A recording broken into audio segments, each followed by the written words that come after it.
La clinique devint florissante. Amina gagna une grande réputation dans toute la ville, et même au-delà.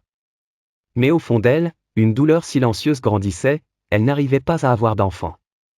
Chaque mois était une épreuve.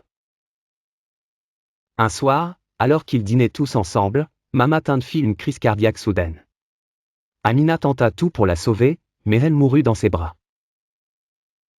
Lors des funérailles, une voisine lui glissa discrètement qu'elle avait vu Tinde sur sa moto avec une femme brune derrière lui.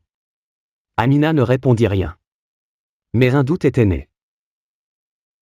Quelques semaines plus tard, la vérité éclata. Amina découvrit que Tinde avait une maîtresse depuis 3 ans. Une employée de la clinique, Busy. Et cette femme avait un enfant. Un fils de Tinde. Elle quitta la maison. Elle laissa la clinique. Elle coupa tout lien. Retourna dans un petit appartement et reprit son travail aux urgences. Elle ne parlait plus de Tinde. Elle avait été trahie, humiliée, mais elle n'avait pas été brisée. 3 ans passèrent.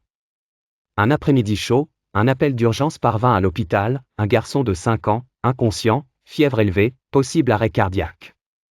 L'ambulance fonça vers le quartier de Bodija. Quand Amina descendit devant la grande maison blanche, son cœur se serra. C'était celle de Tinde. Il ouvrit la porte, les traits tirés, les yeux rouges. Il balbutia, « Amina, je t'en supplie, c'est fini. Il ne respire plus. Je t'ai appelé parce que tu es la seule en qui j'ai confiance. » Elle ne dit rien. Elle entra. Dans la chambre, le petit garçon était pâle, immobile. Sa mère, Busy, pleurait en silence. Amina prit les choses en main. Oxygène. Massage cardiaque.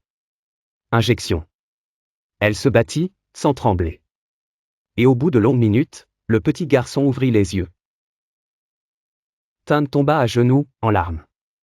Il sortit de sa poche un vieux papier plié, un poème qu'Amina lui avait écrit autrefois, au début de leur amour. Il murmura, « Je l'ai gardé, Amina. Même après tout. » Elle le regarda avec douceur, mais sans retour en arrière. « Tinde, ce que tu m'as pris, tu ne pourras jamais me le rendre. Mais je suis venu pour lui. Pour l'enfant. » Elle se pencha vers le petit garçon. « Abonne-toi pour la suite. »